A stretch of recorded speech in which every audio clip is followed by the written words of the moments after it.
Madalas tayo natatanong kung ano bang pipiliin natin, yung bagong PCX o itong ADV 160. Actually, muntikan ko nang ibenta sa ADV para kumuha ng bagong PCX na road sync. So kung gusto nyong malaman kung ano yung nagpabago ng isip ko, panoorin nyo itong video.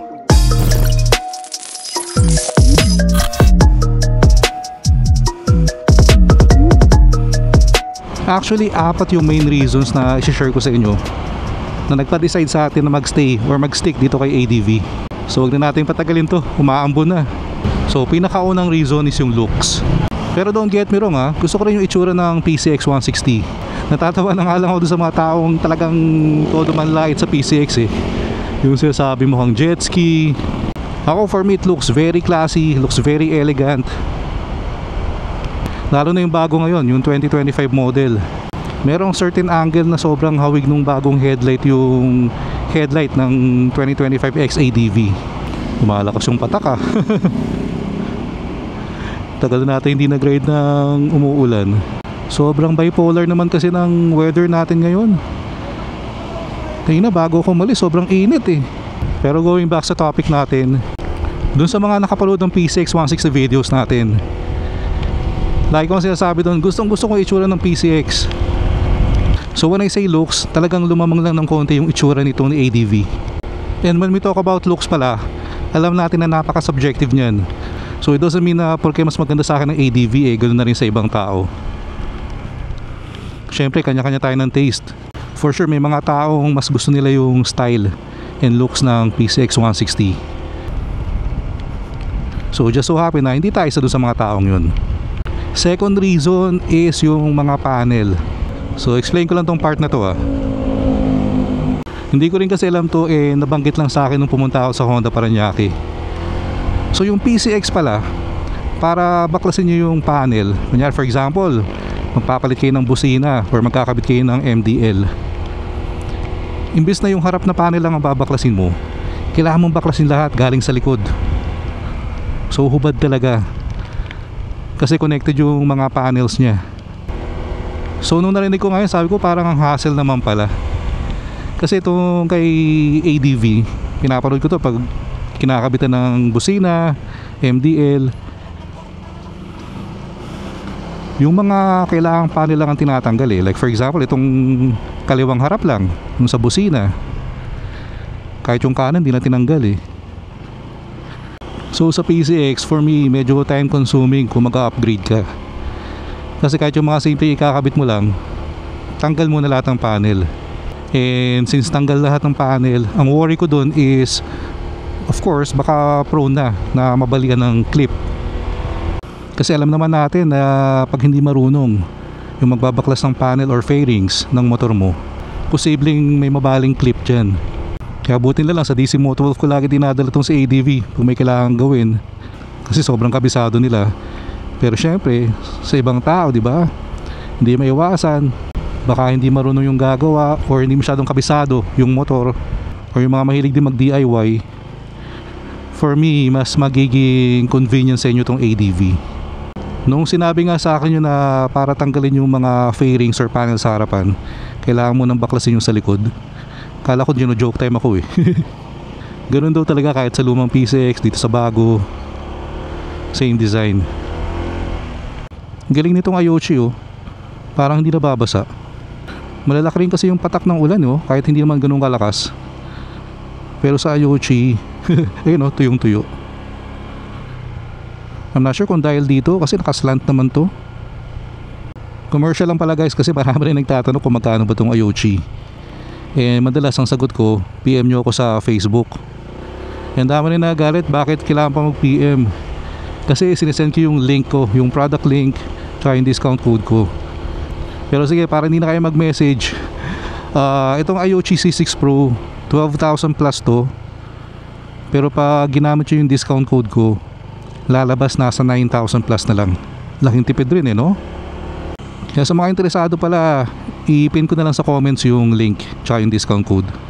Alright, so going back sa topic natin, dalawang reasons na So going sa third reason is yung ground clearance. So sa mga hindi nakakaalam, sobrang baba ng seat height ng PCX 160. Kahit yung luma, kahit yung bago. Alright, so pakita ko lang din pala yung seat height itong bagong PCX. Okay, so yung 5'8", yan. Dito naman, flat foot pareho, very low seat height, and pwede mo rin i-extend yung paa mo, yung legs mo pala. Yan, very comfortable. By the way, I'm 5'8", and ito ang itsura sa akin ng ADV 160. So goods na goods naman. So perfect yun sa mga medyo shorter riders na gustong abot yung yung sahig pag nag-ride or yung kalsada.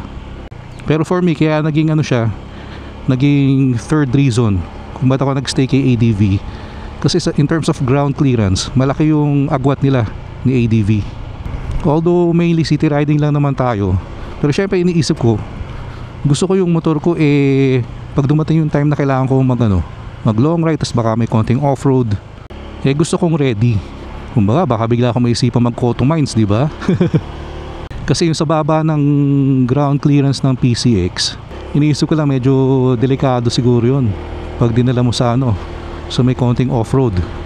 While dito sa ADV, since medyo mas mataas, malaki yung ground clearance mo, mas magiging kampante ka kahit saan mo dalhin to. And again, yun din naman yung purpose kung ba't ginawa itong ADV 160. Di ba? Kaya siya ADV is for adventure. Ako lang naman ang hindi mahilig sa adventure. Hirap sa ganito yung umulan, malalaki yung patak pero hindi ganun kalakas. So binasa ka lang ng konti para lang ginawin ka. Air cool pa naman itong suot natin. Kung shorter rider ka naman, tapos gusto mo mag-ADV, for me pwede pa rin mag 1 foot down ka lang, or kung talagang hindi pa rin abot, pwede ka rin mag flat seat. So marami namang options. Again, like ko ang sinasabi, pag nagmumotor ka, hindi naman kailangan nakababa yung dalawang paa mo. Basta abot ng isang paa mo, goods ka na dyan. Trust me. And guys, isa pang commercial kasi ang dami na nagko-comment kung ano ba tong side mirror na gamit natin. Mukhang side mirror ng mga mamahaling adventure bikes no? So kung touring setup ka, bagay na bagay sa ito. Yan, kasi medyo mas mataas, and solid rin yung build nito, aluminum alloy. Kaya kung gusto nyo nito, ipin ko na lang din sa comment section. Sorry, dami natin commercial. So going sa pang-apat, last but not the least na reason kung bakit tayo nagstay dito kay ADV is yung naked handlebar. And sabi ko naman nga, big fan ako ng naked handlebar, pero nung nakita ko yung handlebar nung PCX 160 Road Sync, kahit na may cover yun, for me okay naman yung itsura, lalo na yung pearl white, lakas ng dating. Pero yun nga lang, for me, kasi more than the looks, yung function din na nasa-serve nitong naked handlebar, maraming kang pwedeng kapit. Like for me, talagang naglalagay ako ng motorcycle dashcam, kasi kung may cover tong handlebar, ang option ko is dito sa side mirror mount ko ilalagay. Okay lang din naman, pero mas gusto ko yung dito talaga sa gitna And kung hindi man dashcam ang ilalagay mo, yung mga phone mount like quad lock, sa handlebar ko rin kasi nilalagay dati yun. So laking bagay for me, looks and function, talagang malaking bagay pag naked handlebar. Para sa akin kasi parang ang daming space na nawawala sa'yo pag wala kang mailagay sa handlebar.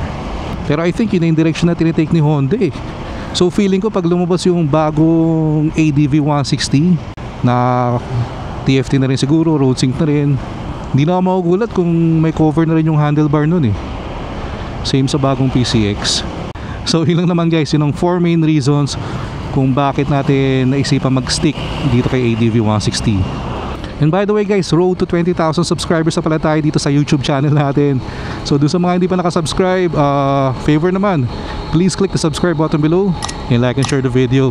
So again guys, maraming salamat sa mga sumama sa pasyal natin today.